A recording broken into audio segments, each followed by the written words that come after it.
Hey there, Bartholomew Perez, and this morning I was left a nice little message and I wanted to reflect off of that. Student said, I saw your profile and I like that you entered a different area, real estate, than what your primary profession is. I'm actually curious, how is your real estate journey going and how did you get started?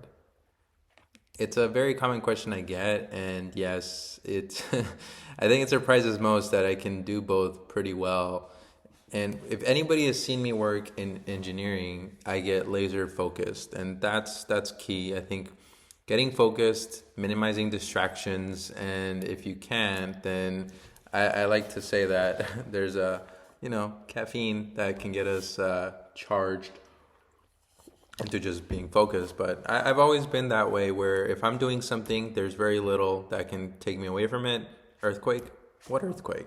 Fire? What fire? As an exaggeration, but it really gets to that point. Unless I'm needed somewhere, then I will step away for a bit. But otherwise, very, very laser focused. Has it been going well? Absolutely. I think it's exceeded my expectation between engineering and real estate, and it could not have happened alone. It started off in California, being licensed there, and then I left California, made my residency here in Florida, and I'm licensed in both states, maintaining both, and will likely add a third, TBD.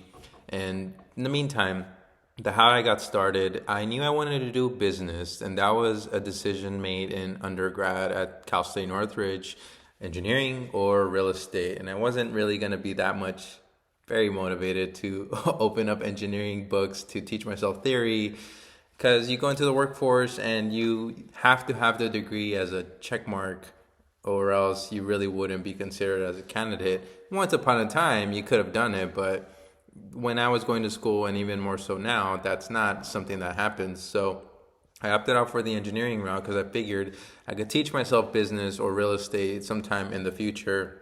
So that's what I did.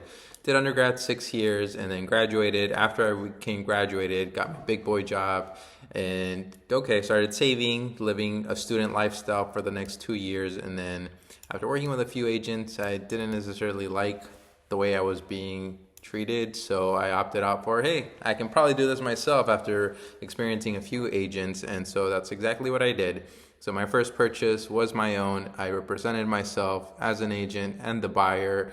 And one of the benefits, or a few of the benefits of being licensed in real estate is you can use your commissions towards closing costs. So that can be a hefty lump sum. And at the same time, with certain brokerages, ours definitely, where you receive an exemption for personal transactions up to 3 a year. And because of that, you get to keep 100% commission. So it could easily be minimum, let's say 10,000 in commission, then you can use that towards closing costs, and that's a savings. Yes, you get a tax at the end of the year, but still, I think the upfront money today is more valuable than money tomorrow.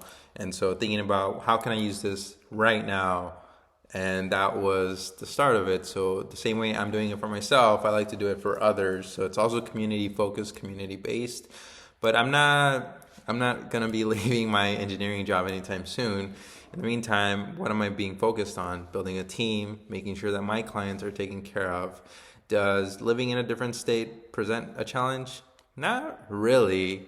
I don't think in a different time period, I think it would have been much more challenging because how much the hybrid work style where meetings online are much more acceptable, where once upon a time those probably were not as acceptable because technology wasn't really developed, and then the cultural norm really wasn't accepted. So now as a cultural norm, hey, it's much more acceptable, so it's much more accessible to be able to be two places at once, so to say, and being able to leverage that and that thinking, hey, my clients can also benefit because I'm working on their schedule, and being East Coast, serving Pacific, the West Coast, then that time change, the 3 hour difference, yeah, I'll work until midnight and I'll still be okay. And because I'm going off of their local time. So I love it. I like the fact that I can switch off between one domain into another. One thing, thinking about, technology, development. And then here I'm thinking, okay, real estate, community, family, personal wealth and creation and making homeownership possible. That's really what it comes down to. So these two avenues, and I love it. So thank you for the comment this morning. I reflect on it, and one, I'm proud of myself because there's so many moments that I'm like, I don't know if this is worth it.